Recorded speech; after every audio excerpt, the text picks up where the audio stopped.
The Big Footy Port Adelaide podcast is proudly sponsored by New Vision. My team, kinda power. I love the power. I love the power. Hi and welcome to the Big Footy Port Adelaide podcast, a show about all things Port Adelaide Footy Club. I'm your host, Macca 19, and joining me as co-host, as always, we got Fishing Rick. How are you, buddy? Macca, fantastic, mate. Mate. How else could we feel but other than fan-bloody-tastic this weekend? You've said it all. What a weekend. Unbelievable. What a weekend for Port Adelaide. Joyous. The footy As club good as it gets. reunited, piece back together, and look what's happening. That's it. And back on the podcast, by popular demand, we got Tribey. Woo, boop, boop, boop, boop. Nyuk, nyuk. What a weekend, boys. What a weekend. Gold. Oh. Seriously, how good was that? Honestly, I'm out of breath for some reason. I just can't cope with it. It's just brilliant. One club, two preliminary finals in 1 week. Hello. Love it. Exciting times. Look, very exciting times. We're back in the grand final. Prelim final at AFL level. This is fantastic for Port Adelaide. How's the SANFL going to tear this one down? Who knows? They'll find a way somehow. They'll try. Can't They'll happen, try. can it? It'll be like Celtic Legia Warsaw, where they deem Bruggeman to be like an illegal sub. You know, with 3 minutes to go, we'll bring him on in an 80-point drubbing, and they'll say that it's illegal, and we'll get rolled. That's my tip. It's probably not going to come true, but that's my tip. Look, like last week, before we get started, I want to find out your experience watching the game. I believe neither of you went over for the clash. Oh, I was very close to going, Macca, as you know. I ummed and ahed for a few days, and I really wanted to take that charter. I probably should have in hindsight. I just, I sort of was holding off for this week a little bit. Didn't want to splurge too much money, but I was very, very close. That's it. Tribey? No, I didn't either. I've got one of my life rules is to never get on a light plane. That's one, and my other life rule is to never go to Western Australia. Why would you go there? Yeah. It's closer to Madagascar than it is to the rest of Australia. It's just awful. But no, That's true. spent it at a mate's place, and it was a fabulous experience had by all. Actually, I got to say, you're right there, Tribey. If it was in Victoria, I definitely would have gone, even if it was the price. I think it was the distance which really put me off travelling over there, to be honest. Absolutely. It's So congratulations to all the people that did go over there and make the effort. Yeah, well, it would have been fantastic to go over. Absolutely. I ended up staying at home. Could not watch the last 10 minutes of the game. I was doing everything possible to not watch it. I turned it over. I saw Man City kick a goal. Really? That was thrilling. I did some dishes. I went outside. I was pacing outside. Put some toys away. My wife called me an idiot. It was fantastic. Turned it over. Missed bloody Wingard's goal, which I'm spoon about. Turned it over just as Schultze kicked a mark and kicked the sealer. And I thought, yeah, I can watch the last 5 minutes now. The last 10 minutes was the best part of the game. I know. I can't handle close games. I'm shocking. Can't handle. We were just dominant. We were just weeing all over them. There was you could tell that with the momentum of the game that it was only going to be one result. And my stupid son, bloody, when we're 10 points up, goes with 5 minutes to go or whatever it was. Oh, I'll make you a bet. If Port lose, I'll clean the kitchen, and if Port win, and I'm like, okay, go for it, because that's not going to happen, beauty. And but I was like you. I sat in the lounge and a couple of scotches, and I was fired up, ready to go. I was running around the room with my shirt off and high-fiving the air because no one else was in there except for Tyler, and he was a bit scared of me, I think. No, I turned it over when Freo got a free kick on the edge of the 50-metre. I thought, oh, here we go. So I turned it over, walked out of the room in disgust, walked back in about, 60 seconds later and flicked it back over, and Pierce is celebrating. I thought, oh, my goodness, here we go. Turned it back off and then went outside and paced up and down the bloody veranda for about 5 minutes. I don't understand how you can do that. I can't. I'm horrible. I can't watch close games. Like, I hate not being able to see live sport when I've got a dog in the fight, Like I hate, having to refresh my phone or get to a television and find out what the score is, because if it's bad news, it's like a sledgehammer to the face. So yeah. So if I was a Freo supporter, I probably would have been more like you, Macca. Yep. Because you could see the writing was on the wall with the momentum of the game. And that's when I'd probably want to walk out. But how could you? And hopefully we put up a big fight in our first preliminary final since 2007 this week. So what a fantastic effort. Absolutely. Well, look, let's go into our love and hate, or love and love. I think it'll probably be this week. Tribey, mate, I'll start with you. All right, love. Who has manual roller shutters here? None. No, okay. Well, I'm going to go on with this anecdote, even though it's now moot. And I assume everyone does this, but when it's time to put them down, I imagine there's a zombie apocalypse outside, and I'm racing to prevent the windows from being breached. Yep. You ever do that? You ever think about that? No, because you just said you don't have manual rollers. Yeah, of course. Anyway, thank you. Thanks, guys. It's flawless. Anyway, that was Jasper Pittard against Fremantle, except he was packing some serious countermeasures. So poised, much accuracy, a wonderful display. Stonewall Pittard, or should I say, roller shutter Pittard. How good was he? He was very good. He was very, very good. He just showed everything that, I'll admit, I'm not like Rick. I don't have a morbid fascination with Jasper and everything. Not? Yeah, but sick fascination. A sick fascination, but USB drives getting confiscated at 5 a.m. fascination. There's a raid! Quick, it's a raid! It's a raid! It's the Pittard feds. It's the fappening number 4.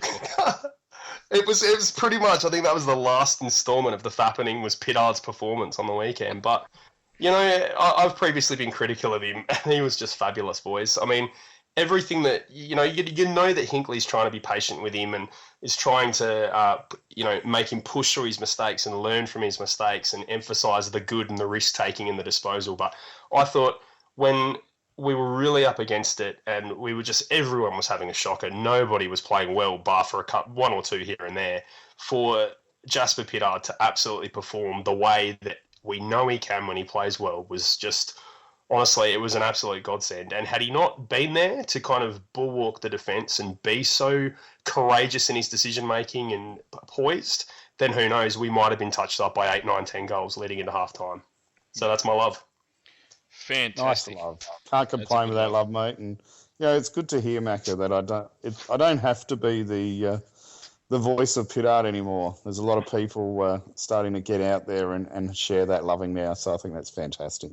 Pittard Nation. It's like hashtag it's taken over the world. Yeah, it is. I'm down with JMP. Yeah, you know me. That's it. Now, do you have a hate or a? I do have a hate, actually. I don't I don't want to put a negative spin on things, but I'm going to have to, because my hate, as good as they've been, and let's face it, as a club, they should be knighted for their services to football, because let's face it, their best has improved the code as a whole, I think, is the Geelong Football Club. So I'm going to give them a bit of a clip for taking our top 4 spot. Yeah, that's fair.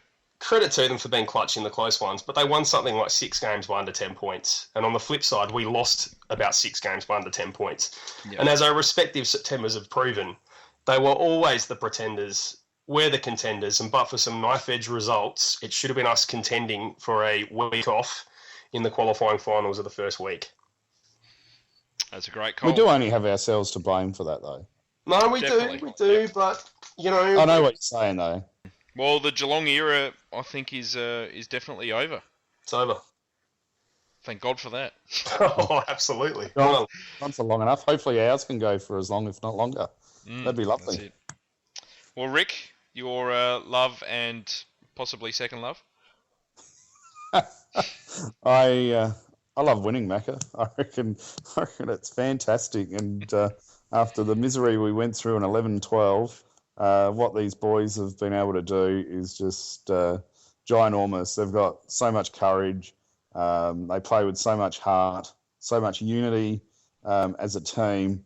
And even the Maggies coming through today as well. as a Port supporter all the way back from the early 80s. Winning was in our blood, and it's great to see our team winning and becoming maybe perhaps a dominant force again. And I've got to say, I'll throw in there as well that I love Buddy O'Shea's beard. What a beard. Isn't that a fantastic beard? It's a good beard. It's a manly beard. And I love the fact that he goes with that manly beard is the expressionless manly actions as well. Gives up the goal, no reaction. No. Does something good, no reaction. He's the man's man of Port Adelaide Football Club. He's filthy sexy, Cam O'Shea. He is filthy sexy. It's getting a touch weird now, boys. But but I've just got to say, just on the O'Shea love, my favourite O'Shea moment was when Walters dived in front of him for that contentious ball when Freo were, I think, 12 points up in the last quarter. Yeah. And Walters completely dived like a base runner sliding into home in front of him to try and milk the free kick. Yep. O'Shea, with momentum, has fallen on top of him, and every moron from Brian Taylor to Richo to half of the Big Footy board, who I went back and looked at the game day thread on the main board, Yep. all said that it should have been a free kick. I mean, what game do these people watch? Well, that's exactly right. Walters did dive, and he initiated the contact. Really. And he completely fell across his line. Like, what was O'Shea supposed to do? And he pulled him down on top of him. Exactly. I mean, what do you do? Yeah. That's why it wasn't a free kick. That. I was with it, and the umpire did well to call it. So good decision. I'm going to say Brett Rosebery. I don't know what umpire it was, but I'm going to say Brett Rosebery.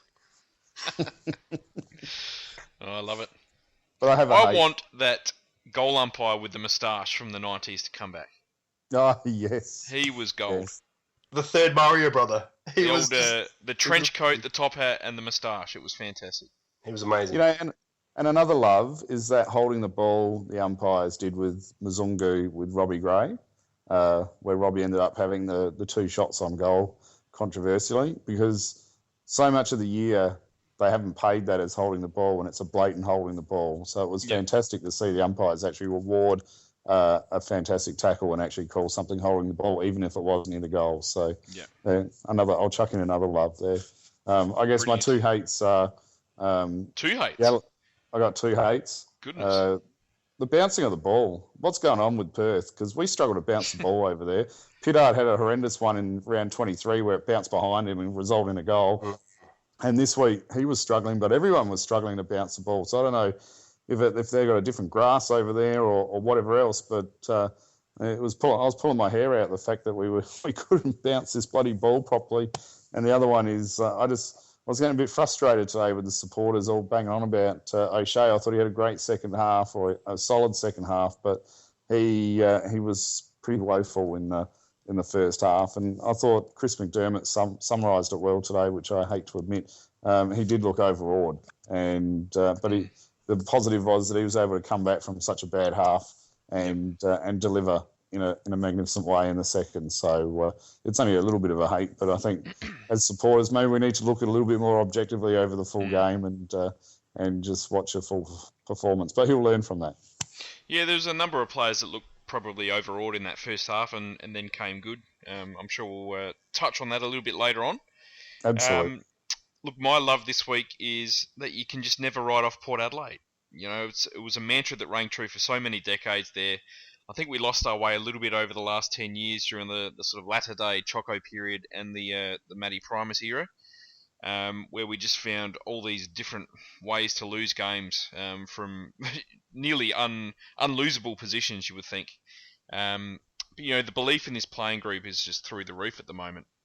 I'm sure many probably had a bit of a query over the "we will never ever give up" tagline from last pre-season and whether we would actually follow through with it. But they actually have, with the number of comeback victories they had last year, and the same rings true this year as well. They just don't give up, which is fantastic. Even when we lose, we go for 100% of the game. We'll talk about it a bit more, but I thought we were cooked when Schultz missed that sitter in the second quarter. I thought we looked absolutely shot. It's probably been about 20 years. Almost to the days, the last time I wrote off Port Adelaide in a big game in the old 94 grand final, and I don't think I'll be making that mistake again for another 20 years. It was a great mantra that, was it Kosh that came up with it or Hinkley himself? But that mantra was very inspirational, I guess, back then, and it's flowed through. And so it was a great bit of psychology for the footy club, and probably what our players needed, because we were coming back from a long way where we were giving up. Yep. And, and they've just followed his lead to a T, and like you said, they just don't give up anymore, which is great. At least we know if we're watching our team, they're going to fight it out to the end, no matter what the score is. Definitely. Well, it typifies the Port Adelaide ethos, doesn't it? Mm. Like when Carlton looked like they were going to make a run and they had Chris Judd, their tagline was, well, they know we're coming. And it's like, well, hang on a minute, define that. If you don't win a flag, if you don't make a prelim, what has your message been about? Whereas with the we will never give up, I mean, that absolutely personifies what Port Adelaide's all about. Yep.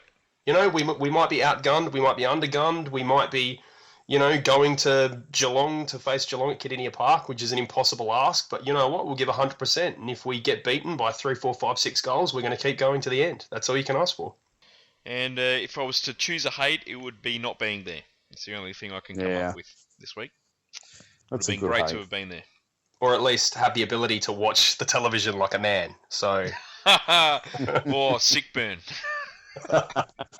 Well, what are you going to do next week? I deserve close, Macca? I can handle it when I'm at a game because I can sort of shout and scream, and it feels like I'm doing something about it. But when I'm just in front of the TV, I'm hopeless.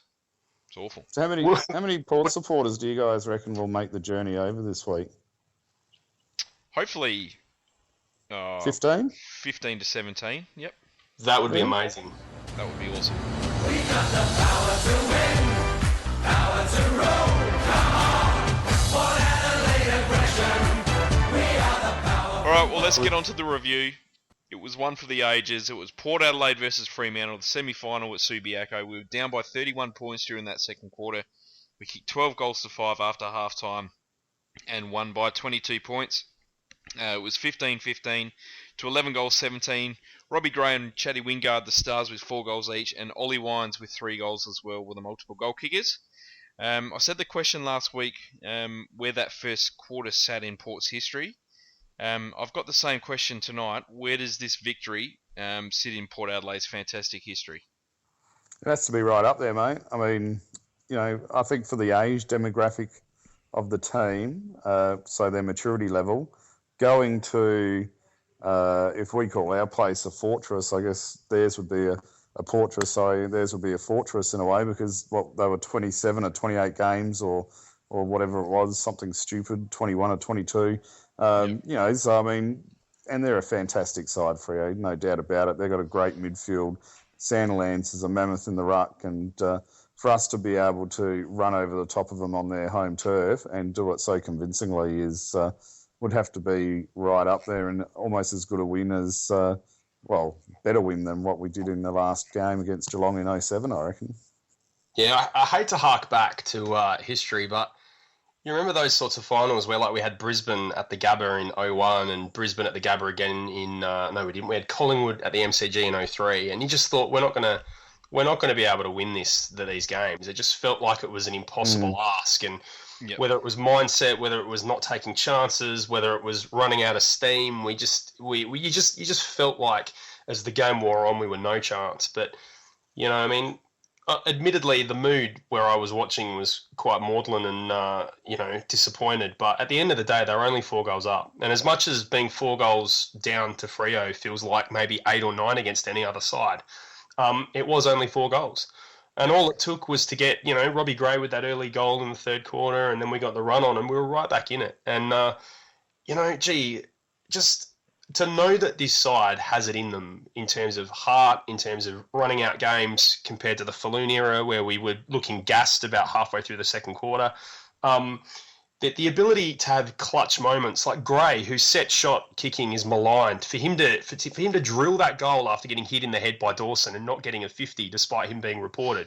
I mean, for him to turn around and drill that and really pump up the side, and then for Wingard to have his moments, it's one of those moments where you can just sit back and actually go, wow, we're not a side that is getting a bit fortunate, or we're playing ourselves into some good form. We are actually a genuinely good side who is capable of winning no matter what the time, what the occasion, or who the opponent is. We're going to turn up, we're going to play, and we're going to be a damn good shot of beating anyone.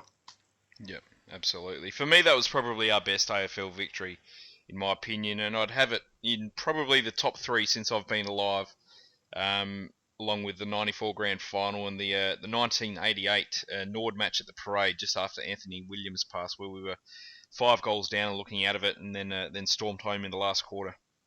How old were you that day, Macca? I would have been 6 years old. You do your research, don't you? And I remember it like it was yesterday. It was He, fantastic. Bloody hell.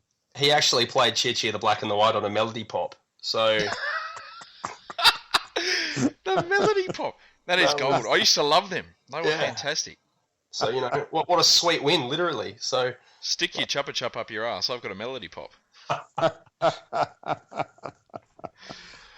Well, look, I want to talk about the first half for a bit. We'll split it up into the 2 halves because it was quite an interesting game. How were you feeling throughout that first half there?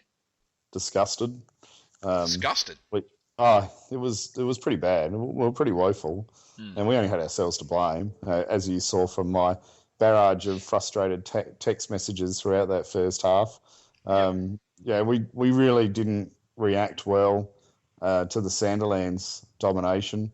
Our setups around the midfield weren't there really, to be honest. And I mean, David King on the Foxtel broadcast before the start was saying, you can't beat Sanderlands in the taps, which is pretty much true. So he knows 68 times or something in this year he's just gone straight to Fife, but we just let Fife do whatever he wanted around the pack situation. We didn't seem to have a defensive sweeper around the pack in that first half either, which allowed them just to run onto an open ball and then give free delivery and execution away from the pack, which was really frustrating. But I was proud of the defensive group as a whole because I thought with the barrage that they were under, they really stood up and really at least pressured the Freo players into having a bit more disappointing set shots or shots at goal overall, I guess. And the defensive group really stood up under that pressure. Yeah, you're right. Look, if we had have lost this game, I think I would have called this podcast a suffocation because how we continued on from that first half, I just thought we got completely choked by Fremantle's pressure in that first half. And the most disappointing part to me was just how timid we were. It was almost to the point of being soft, especially at the stoppages. Everyone was literally just hanging back, waiting for someone else to go and try and do something. And it was really left up to guys like Boak and Hartlett, who were really the only people sort of hunting the clearance in that first half. yeah, I mean, every stoppage felt like an All Black scrum feed, didn't it? Yeah. Like it was Fremantle, no matter whether there was a couple of times where Sanderlands didn't even have to win the tap. It kind of got bottled up, and then for some reason the ball would squirt out 5 or 6 meters, and Sanderlands would bend down, pick it up, and get the kick away or the handball away. And you kind of thought to yourself, where is everyone? What are we doing with our setups, our endeavour, our positioning? It was just atrocious. But I honestly don't know what would have happened had Fremantle even slightly kicked better. It felt like one of those avalanches that we just weren't going to survive. Yep. So, No, you're right. I mean, we could have easily found ourselves, 7, 8, 9 goals down. easily. Like that. Easily. But I think you mentioned a name there who I thought was magnificent in that first half for us, was Hamish Hartlett. I thought that he played a fantastic first half. You could see that he just didn't stop trying. He was putting his body in the line and trying to distribute the ball as best he could under immense pressure, and he really stood up under that pressure. And Chad Wingard, I thought, was the other one that you could see was vigorously trying to compete against the odds. Yep. And I know people were very critical of Jake Neade in the first half, but I think there wasn't too much we could do. I was having a chat with Piston on the forum today, and really we just didn't have a functional half-forward line, which was killing us. You're right. Yeah, we just got completely lost across half forward. This spare man was just tearing us to pieces in Mzungu. The same thing happened at Adelaide Oval earlier this year. And the worst part as well was just we couldn't get the ball out of their defensive zone from the kick-ins. I mean, it was just this never-ending cycle of them just having pot shots at goal, missing, and us trying to find a target, kicking in, not hitting a target, them having a shot, missing, cycle and repeat. It was terrible. It was almost as if we reverted to 2012 ball, where we had no idea how to get it out of our back line. There seemed to be no run, there seemed to be no options. And then when we did, by some miracle, get it past the half back line, we would win a stoppage on the wing or in the midfield, and you'd think, oh, great, here's our chance. And only to 5 seconds later, kick it down the throat of a Fremantle player 30 metres in the clear. And you'd think to yourself, hang on a minute, what is going on here? It was almost as if everything that we'd built toward had just completely evaporated and disappeared. Yeah, it was certainly all systems breakdown in that first half. What's the boxing terminology where you just sort of keep taking the hits and hoping the opposition tire out? Is it rope-a-dope? Rope-a-dope. Rope-a-dope. I think 5 minutes before the halftime break, I started to get a sense that you could see a bit of a momentum shift in the game.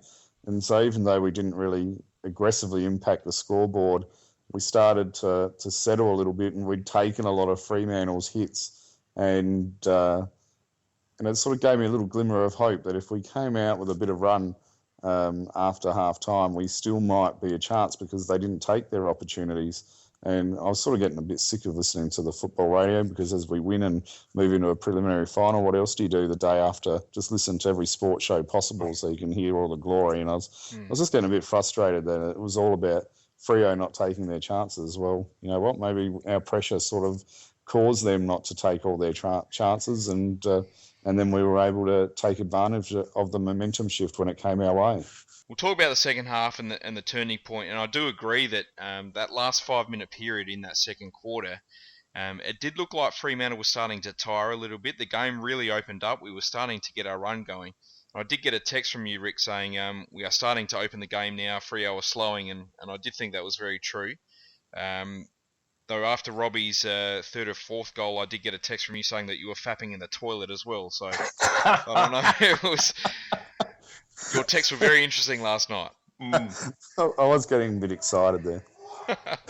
But you could really sense in that last 4 or 5 minutes of the second quarter that the game did open up, and Chatty Wingard's goal at the death there was just so important for the confidence and momentum, I thought. Absolutely. You could just see it opening.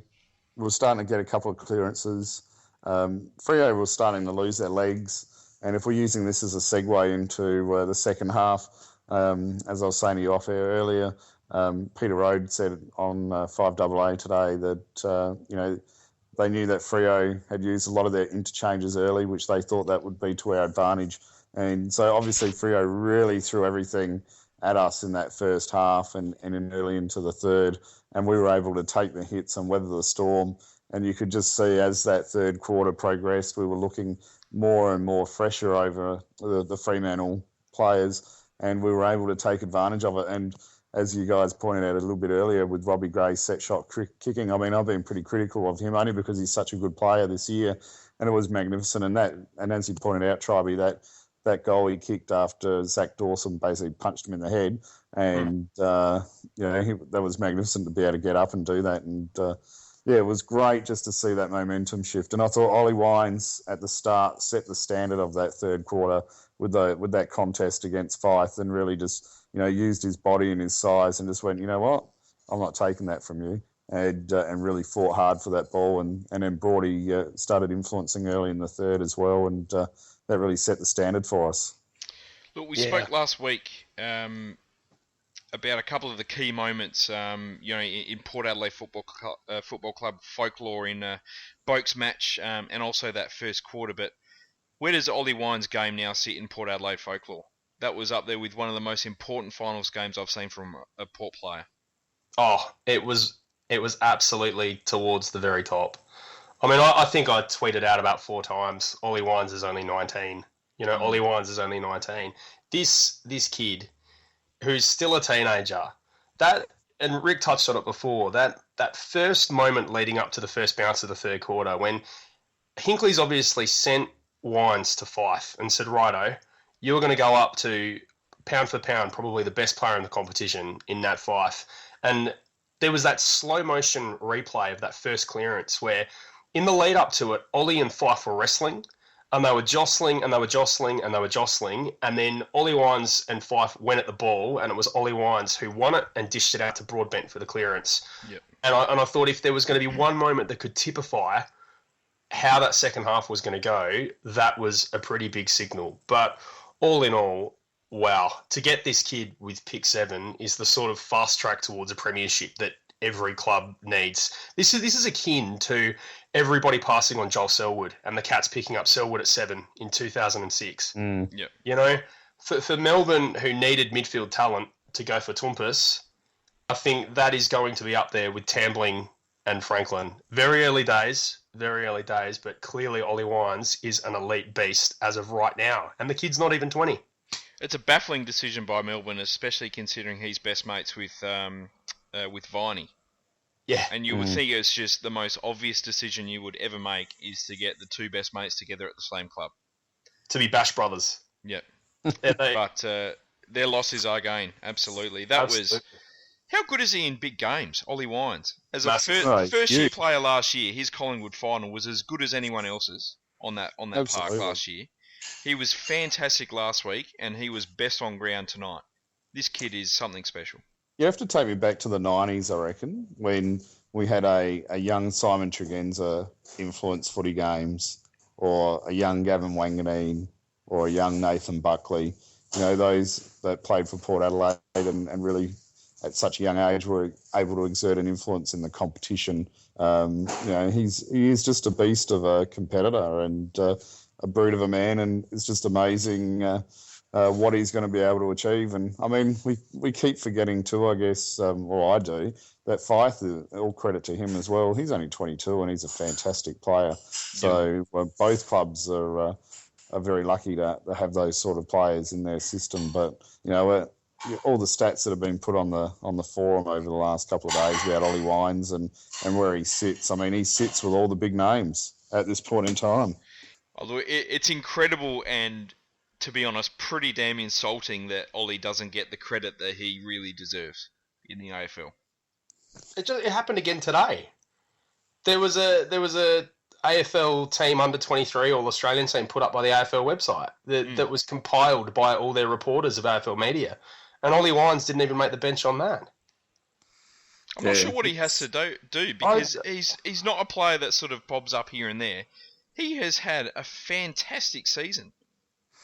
You know what it is? It's poor journalism. It's not a blight on Ollie Wines. It's a blight on the journalists that don't even assess a full competition, and they just look insular. I mean, wasn't one of the journalists Guthrie, which is the brother of Guthrie from Geelong? Yeah. Yeah. And Cam Guthrie gets in. Unbelievable. And Cameron Sutcliffe gets in ahead of Jack Honch. If any other young star was having the sort of year that Ollie Wines was having, they would be anointed as some sort of future demigod, if not a present demigod, and that would also give them opportunities in terms of sponsorship and media exposure and all the rest of it. Instead, Ollie Wines is being rated below guys who, they're promising and they've had a good season here and there, but come on. I mean, 2 years in a row, Ollie Wines has absolutely stepped up and been a star at the pointy end of the season as a teenager. Yep. And there's guys, I mean, David Swallow is going to be an excellent player. That much is not up for debate. Jackson McRae is a supremely silky skilled player. But even Jackson McRae was, if he wasn't dropped, I think he was dropped to the subs bench by McCartney because he wasn't working hard enough the other way. Yep. Well, that's not a problem with Ollie Wines. I mean, Ollie Wines is a beast two ways, you know? That's it. I don't know. And it's I mean, I love the words that are coming out of his mouth with the tightness that he has with the playing group. You know, I mean, it's amazing, like a couple of years ago, before everyone bonded and said, look, we're going to stay for the long haul. You know, I lived in fear every day on the forum. Oh, shit, buddy, here we go. Who's going to go now? You know, there's always the rumours of someone going. But at this point in time, you know, even if he's great mates with Viney and he he loves Victoria or whatever. I just don't see it in his body language or the way he talks about his teammates that he's that type of player that's going to leave.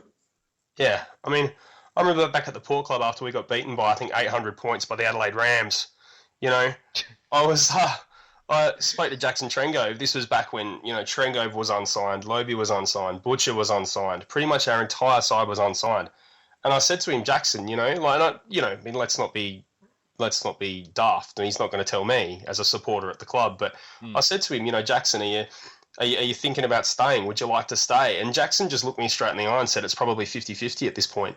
Like, these guys, for whatever reason, were genuinely looking at the exit door, and the only thing keeping them there was each other.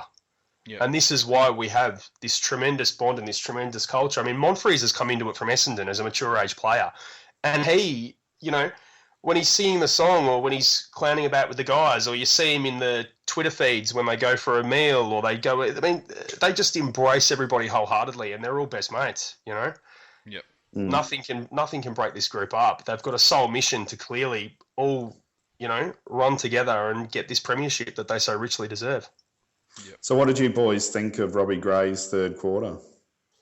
Fantastic. I mean, was it his best quarter of the year? Oh, look, probably. Yeah. You would have to think so on the occasion that it was, the importance of the game. For him to kick 4 goals in that quarter was just phenomenal. He was brilliant. Yeah, I mean, what more can you say about Robbie Gray? Yep. He's gone from being this super talented player that everybody at Port knew that he was going to be big. You could just see by the way he moved. You could see by the way he just the way he moved on the football field, let alone what he did with the ball or the way he saw options open up in traffic. But to actually see him recover from the knee injury and just put this season together and show the rest of the country what he's capable of. I mean, it's beautiful. You hear supporters of other clubs now responding and saying he is a reason why I watch football. And that is just rich reward for this kid who, what was part of why he got drafted with pick 60 or whatever it was, because Choco found out that he was working as a meat packer 8 hours, he was getting up at 4 a.m. to work in a cold storage locker, packing meat or something. I mean, to go from that to being one of the genuine Rolls Royces of the competition is just such a romantic story. And, he's our boy. He is our boy. We've spoken about him so much on the podcast this year, just how good he has been. And the great thing about him is that you throw him in the midfield and he is an absolute elite clearance king. You throw him out forward and he's going to kick goals every single week. And the defenders now shit their pants when they have to stand him one-on-one, don't they? Because you can't tackle him. You can't tackle him. He's so good overhead. He's a fantastic contested mark for his size. He's got it all. He's as good as any player in the competition. But look, I want to talk about... Sorry for cutting you off, but I do want to talk about Hinkley because I thought this was one of the absolute best coaches' performances of all time. On the forum, all the bloody, he can't coach, no plan B sort of naysayers, and they were absolutely shot down in flames last night. The moves he the moves he made in that third quarter absolutely won us the game, and I want to go through them because he moved Ollie onto Fife. That was incredibly crucial, as we have already spoken about. He moved Trengove to centre-half forward, and whilst Trengove didn't have a big game, I thought his ability to compete and the structure he provided up forward was fantastic. He threw Wingard to the wing, that was crucial. Gray went from the midfield to full forward, that was crucial. Broadbent went from sort of hanging back in the defensive 50 to being this really attacking centre-half back. Ebert went to Mazunga, who was killing us, and Kane went to Mundy. They are just absolute first-class moves right there. Have you got your own homemade magnet board using a fridge door or something? Because that was stirring. I do. I think. But in all seriousness, it was a masterclass. And to do it against Ross Lyon, who, for all the naysayers who say he's negative and all the rest of it, he clearly knows how to coach a football side and to absolutely unlock another team's game plan. And for Hinkley to respond to that, I mean, what more could you have asked? We've made mention of previous coaches who probably, when faced with a first half like that, probably didn't make the moves that they should have or made the entirely wrong moves. But in Hinkley's case, every rein he pulled was the right one. That you're right. was just so simple was that he just threw the big-bodied midfielders around the ball at the stoppages. You know, every stoppage in that second half, we had Wines, Hartlett, Boak and Moore in there. There are 4 biggest midfielders. So simple.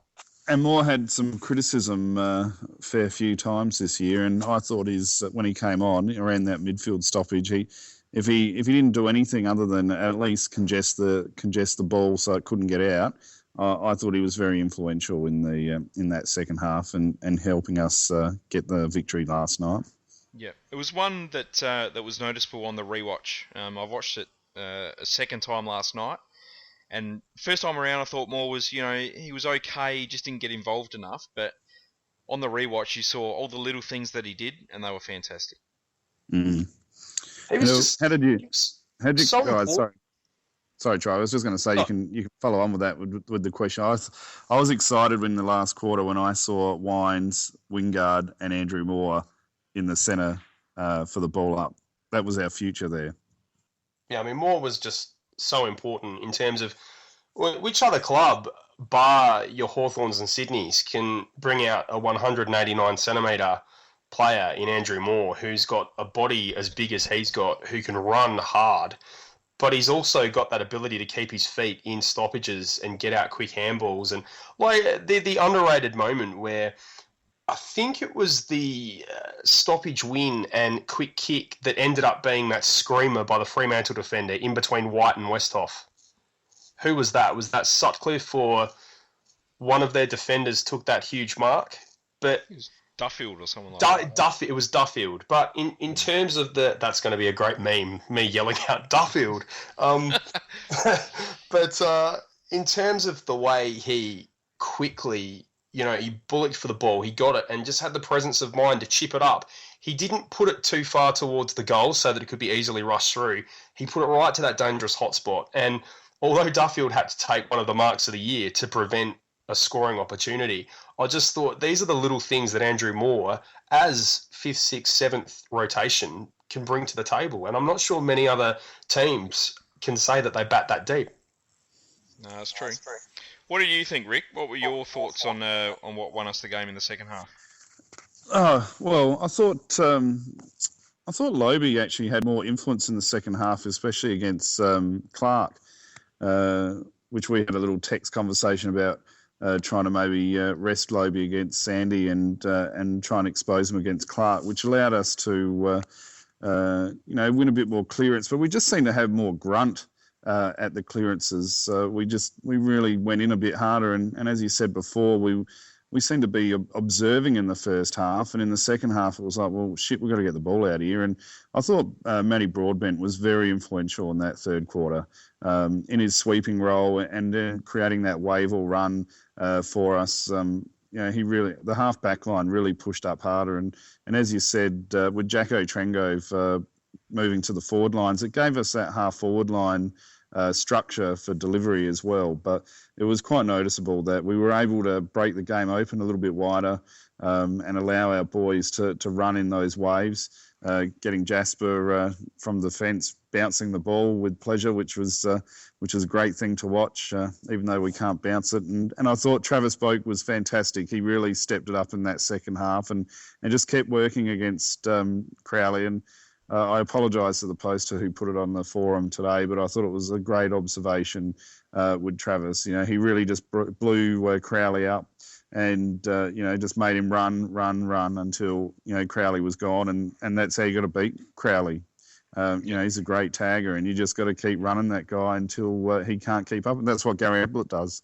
And, those little things made a difference. And I couldn't really notice the structural aspects around stoppages. I was probably caught up too much in the moment. And then when I watched the replay, I was bloody knackered, but I just wanted to watch it again because I was just caught up with the excitement. I didn't worry about watching the first half. I just went straight to the second half. But yeah, I thought Matty Broadbent couldn't be underestimated in that third quarter for what he did for us.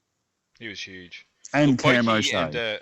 And Cam O'Shea, yeah. Boakey and Neade were two players that I think literally didn't have a kick to half-time.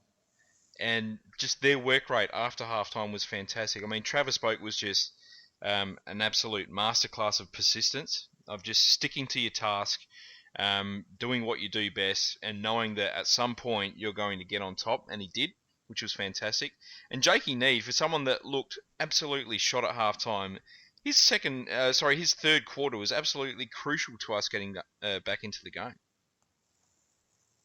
Yeah, I mean, that lead up to Wingard's snap on the left, where he was absolutely outpositioned. He was up against a guy who looked about 5 times the size of him on a scaffold. And for him to stand there, hold him off, wait until the cavalry arrived, and then was it he who flicked it out to the guy who handballed? I think Schultz handballed it out to Wingard. But Neade initially kind of won that contest so Schultz could get there. I mean, that is the sort of small forward play that we've plainly lacked for however long, you know? Just that bullocking, hard running. Even when he wasn't getting a touch, he just seemed to just keep on working until eventually... He's the master of the toe poke. Oh, he is. Of just getting the most important little touch, which frees the ball up into one of our teammates' sort of possessions. It's fantastic. I loved his run down the wing where he just kept kicking the ball off the ground and made us over 100 metres. You know, and sometimes not enough players do that these days, and they just try to pick it up. And, you know, he just ran his guts out, and he had a Freo player right on his clacker, but he just got the ball, kicked it, and just got it forward. And, you know, sometimes, I mean, that's the catch cry of finals footy, isn't it? Just get that ball moving and get it forward. And it doesn't matter how you do it, just keep getting that ball forward. And, you know, he was fantastic. And Matty White was the other one, wasn't he? He just backed himself in, got that hit to the face and got up and kept going and was so courageous. And, you know what, every time he got the ball, he just ran his guts out and didn't care who was on him. And, I mean, he burnt Pearce off. He was very unlucky with that travel call by the umpire. But, you know, the amount of times he just grabbed the ball and ran, you know, that's what we needed. That was the spark we were looking for. Matty White, I mean, that's something that's going to go down in Port Adelaide folklore as well. He played with a fractured jaw, copped a big hit to the face, kept going, kicked one of the absolute goals of the evening. I mean, that's Michael Wilson-esque. This is a guy at Richmond who I really did not rate at all. I thought he was an absolute spud. He's come here and has just had an absolutely huge season and has just won over every Port Adelaide supporter, I would think. I legitimately didn't know he existed before he turned up at Port Adelaide. Like, I thought when people said we'd recruited Matthew White, I thought it was the Sports Tonight guy from the 90s. I'm like, oh, Matty White, and then you don't want to be exposed for having no knowledge of who this guy is, so you hop online and you're like, oh, Richmond, what a terrible pickup, you know. But yeah, that goal that he kicked was pretty much the backbreaker. From that point on, we were never headed, and that was the cushion we needed. Did you guys think that Lobie stepped it up against Sandlands in the second half? No doubt. I don't know if it was midfield structures that changed around a little bit, or the fact that we had all those big bodies around the bowl at the stoppages again, but he certainly wasn't winning a lot of hit-outs, but every time he won one, it went straight down our throat, and that was what we needed. That's what we didn't get in round 23, and that was one of Lobie's best ever games, I thought. You got to wonder just how good Lobie could be if he got a genuine chop out. Like, imagine if Redden was fit, or if Renouf was fit, to be able to, even just to give him a rest for, like, say the Carlton game, for instance. If we had had the luxury to go, all right, we're pretty confident winning this game, Lobie's a bit banged up, we'll either play Renouf and Lobie 50-50, or we'll even sit Lobie out for the week and, you know, have Renouf just breaking even, because we know we're going to blow Carlton off the park. I mean, for Lobie to be rucking the bulk of each and every game down this back nine of the season, and still coming up against Sandy at Subiaco, and he just kept on chopping away, you just got to admire the heart. I mean, you know, he wasn't able to win every tap, but as you say, when he did, he was just so precise, and it absolutely gave our midfield the kickstart it needed. Yep, absolutely. The one last player I want to bring up, which who was influential the whole game, was Chad Wingard. I mean, the goals that he kicked were clutch goals, and his influence around the ground was noticeable as well. So he's back to his All-Australian form. He had that 2-month slumber in the middle part of the year, but he's back with a vengeance now, isn't he? Absolutely. I don't call him Clutch Wingard for no reason. He is as big a big game player as you can get in the AFL at the moment. I mean, he talks it up and he delivers. He knows where the goals are. It's amazing. He does. It's a freakish. And for all the talk that he's had a poor year, he's Oh. still kicked 42 goals. Last year he kicked 43 goals. He's still got one more game to go. He's had more goal assists this year. He certainly hasn't had the amount of the ball that he got last year, but he's been playing pretty much out of full forward for the last 3 months of the season. Mm. And when He's had a good season. yeah, absolutely. Oh, of course he has. People talk like he hasn't had a kick for 3 months, but his last month has been fantastic. He's clearly suffered from the standards that he set in what was just his second year. But as you say, in terms of the numbers that he's actually registered and the consequence of moments that he's been able to produce and conjure, he's quite clearly a match winner. And as relatively quiet as he was during that down patch when everybody in the team seemed to be down, he could just turn the game on a knife edge. And it's not as if he kind of flukes a goal or uses his skills to kind of shank a goal here and there. That absolute dagger where he kicked that on his left after Neade's work, he started that run from half back. Yeah. So he ran 150 metres, then he was able to start off the contest, have the poise to put that on his boot, not blaze away, but absolutely surgically put it through on the angle. As Tim Watson said after the second showdown last year, kid's a freak. So... Mm. Well, let's talk about our best players. Tribey, who's your top 5, mate? Do we have to limit it? No, not really. In previous weeks I've actually jotted down a list, but this time it's just a generalised word cloud. Pittard, Wines, Hartlett, Gray, we've pretty much covered them all. The one thing I will say is that other really great teams have had a bunch of players. When you think about West Coast in 92 or 94, they just seem to all have these gun players who will perform at once. So they had, Mainwaring and Matera, and they had their awesome defence of McKenna and Worsfold and McIntosh and Brennan.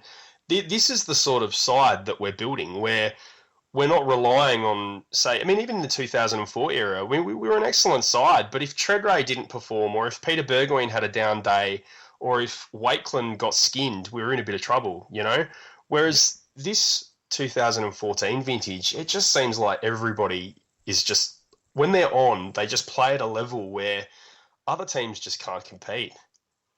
Mm. Schultz was held to what? One goal right at the end.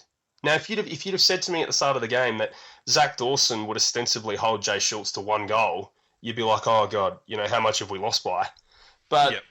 But for us as a team to kick 15-15, I think it was at the end, with Schultz kicking one, this is just beyond our wildest dreams of what this team's capable of. My best? I actually gave Hamish Hartlett best, only because I thought his effort was a four-quarter effort. If we went just on second half, I would have given it to Ollie Wines. So, so I went Hamish Hartlett, and I'm so impressed at how he's stepped up the last 2 months. He's really taken it on, and it's going to be exciting for 2015. I gave Ollie Wines second best, just because I thought his influence in the middle really drove us the ball into the forward line, which then resulted in Robbie Gray getting the delivery to kick his 4 goals, who I had as third best. Chad Wingard, great game, influential, fourth best. And then it's like, who do you pick out of a hat?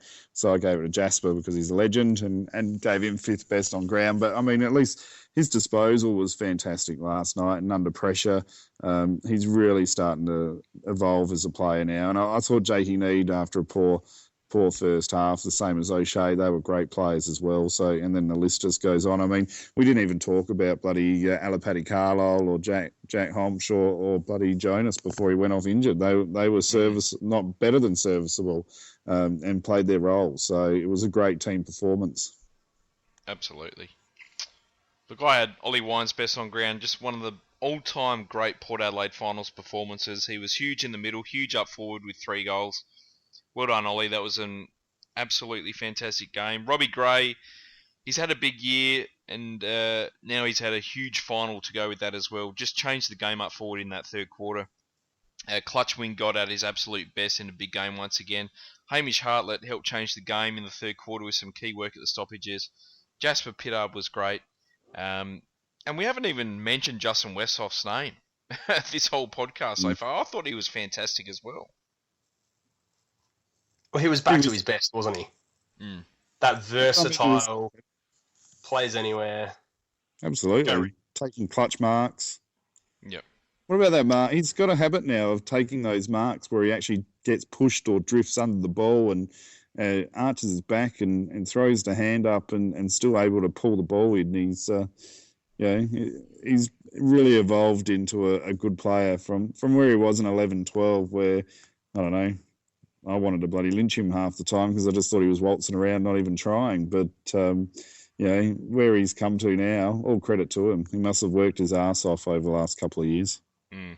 But that's the thing with Westhoff, isn't it? It's the frustration that, in those dark years when he just seemed to be roaming around and didn't have a defined role and he didn't look confident. And I think he got dropped back to Centrals and had that embarrassing moment where John Hinge at Glenelg, who was on the Crows list at the time, I think, pushed him over and then tore his Guernsey off or something. And, Westhoff was 20 centimetres taller than him and 10 kilos heavier than him, was just allowing himself to get ragdolled by some nobody, Yeah. So for him, we knew how talented he was, and I think that was where the frustration was. And the last couple of years, be it Hinkley, be it Burgess, be it Walsh, be it whoever has gotten a hold of him, he's just been able to unlock. He's never going to be an aggressive beast, but in terms of getting the most of his talent, this is what we're now able to do. And, have a look at the dividends, boys. Forward, midfield, back. He's just a phenomenon. Cheer, cheer the black and the white. Honour the Magpies day and by night. Live that loyal... All right, onto the SANFL, and the Port Adelaide Footy Club is back where it belongs, into grand finals once again. The first time for 15 years we are playing off in a grand final in the SANFL. We won 13 goals 12 to 10 goals 10 against South Adelaide today. It was a 20-point victory. Archie, Summerton, Mitchell, Stewart and Shaw with 2 goals each. You little ripper. Are you guys going to go? If we arrive back in time, I'm certainly planning on going. Yep. Yeah, definitely. Definitely thinking about it. Morning or something, fellas. Sorry? You'll just have to leave at 4 in the morning? Probably, yep. Yeah. Yeah, it'll be an early one, but will definitely be worth it. Look, we were 17 points down at half-time. It looked like a similar story to the Nord game last week where we just didn't look in it at all. We came out in the third quarter. We kicked 6 goals, 5 to 3 behinds. And this time we were able to hold on against South Adelaide, who were charging home pretty fast at one point there in the last quarter, but we were able to kick a couple of steadying goals. And who was the player that stood up and generated us to come from behind and get in front? I thought Paul Stewart played quite well. Outside of Paul Stewart, a big footy favourite. Kane Mitchell. No. Our man. Peter Brendan. Carrara. Daniel Flynn. Where's Fellows? Archie. I heard he Angus the Brueggemann. game by the scruff of the neck. Kicked a couple of goals. I'm just ignoring you two now. Sorry. I heard a rumour that Brendan Archie was probably my best on ground. He had the best sort of four-quarter game. I thought Paul Stewart was the key in that third quarter that really wrenched us back into the contest. He was amazing. He gave it a bit of a pump huge. up with the goal celebrations too. So He did, yeah. let's So just was he playing centre, Paul Stewart? No, he was playing across half forward, I think. Yeah. Mm. But he did a bit of rebound from the back. He spent some time in the midfield. He played predominantly across half forward. But as I was saying, he gave the goal celebrations a bit of a pump up, so he can put the whole, this player and that player isn't happy with having to play for the Magpies rubbish to bed, because he loved They're it. all stoked, mate. Yeah, All they love stoked. Look, I thought he had a pretty rotten first half, but his second half was fantastic. Archie was, as we just said, he was awesome. Especially in that third and fourth quarter, I thought he was a real key in getting us over the line. And Darcy Byrne-Jones had a fantastic game for a first-year player.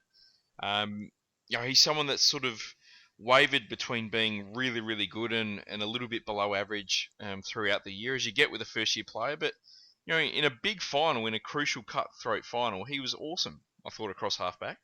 Hmm. Who were the 3 travelling emergencies that came back from Perth? It was Mitchell and Young. They were 2. Mitchell, Young, and Impey. Okay. Because Impey, I think if the SANFL app was correct, Impey only had 2 touches to half-time. Yeah, I think that sounds about right. So I don't know whether it was because he had a poorly defined role or whether he was a bit, tired from the trip or... A bit jet lagged. That's what I'd be going with Jarman. I'd be saying I'm jet lagged. Because Well, he was playing sort of in a forward pocket, and the ball wasn't really up forward all that often. So what about in the ruck? Because we were exposed. I heard Butcher pulled out late before the game, or right before the game. So Nord exposed our lack of height last week. How did we get away with the lack of height this week against South Adelaide? Well, we got absolutely smacked in the midfield, like an absolute pasting. we gave up 73 hitouts to 28, which is probably the biggest differential of all time. We lost the clearances. It was more Brooksby. He had 56 hitouts on his own. And we only managed, 23 or something as a team. So he killed us in the middle. And the clearances, we lost 54 to 39. But, even despite that, I thought our midfield did a fantastic job. And we kept working really, really hard to try and shark those hitouts that Brooksby was winning. Because a few weeks ago when we played South Adelaide, he dominated and we lost quite convincingly, I think. So the same thing happened in the second semi-final last week. But, the midfield really stood up and made sure that they got the job done this week. Harvey battled hard in the ruck. He had 15 hitouts or so. He tried his arse off. Yeah, he does. He tried. But, he's clearly a key forward being forced to play an unfamiliar role. Yeah. But I was just about to say, it's not fair on him, really, that he has to play ruck, because he's not a ruckman. Like I said, Tribey's a forward that has to play ruck. But I guess you can't predict injuries and how many ruckmen are you going to hold on your list. We're probably one, possibly 2 short, but hindsight's a wonderful thing. So you just got to do it. But it's a bit unfair on Mitch. What a first year player, no less, as well. I heard Mason Shaw also snagged a pretty good goal too. Mason Shaw was great. His first quarter was fantastic. He kept us in the contest, I thought, and he ended up with a couple of goals and kicked an absolute ripper in the last quarter. Yeah, he looks to be, in terms of his movement and his smarts and his marking power, he looks to be maybe 4 to 6 kilos away from being a genuine chance at starting round 1 next year. Yep. You would think a big pre-season, and he's pretty much there. Absolutely. He's going to put his name forward. Because he's big, he's strong, he was taking big marks. He's just a fantastic kick of the footy. And the thing I liked about his game was that he kept himself involved for longer periods of time this week. Yep. Which is good. I've noticed he was working up and back a lot more. Yep. So, he took a couple of marks on the wing, and then 30 seconds, a minute later, he'd be deep in the pocket. So that is a really good sign for his progression. Indeed. And some of the guys that were pretty heavily criticised last week really stood up and played some very good games. I thought Flinney was fantastic coming out of the back line. And he looked a completely different player from last week. And Campbell Heath had a very, very good game as well. Flinney had 1 or 2 moments that he very much reminded you that he was a Gaelic footballer playing a foreign game. Like when he tried to outmark Eddie from behind in the goal square and conceded that soft mark. That was quite humorous. Like literally, there would have been 3 and 4-year-old kids in the crowd going, "Why didn't you spoil it?" But and then I think there was one other moment when he was running out of the back line and it looked like he was trying to kick a drop pump, but it went like 3 meters to himself, like it was a failed solo. It was some weird, like he was playing for County Mayo against County Kildare or something. But no, credit to him. He didn't drop his head and he kept on growing as the match went on, and he had a really big influence with his hard running. So how do we feel? Port versus Nord in a grand final. The old foes. Great if we win. How are we going to approach it? need to do better in the midfield. I think they, especially in the ruck contest, they really exposed us last game. So and we just allowed them to flip that transition around to the other side way too easy. So we probably need to keep a wider player and maybe play a bit more man on man and stop them trying to get that free player and just grind it out man on man for a greater period of time of the game. Without wanting to give the no alf in SANFL conspiracy theorists any oxygen, it'll be interesting to see how we do approach it, provided we win the day before. Like, let's say we beat Hawthorn. Are we going to have a bunch of players who are going to be hoping to put their name up in case of injury, and they might not be taking it as hard, or? No, I think they'll be going hard. I reckon that's what Ken Hinkley would. That'd be a mandate. I reckon. I don't think he'd pick anyone that is going half-hearted.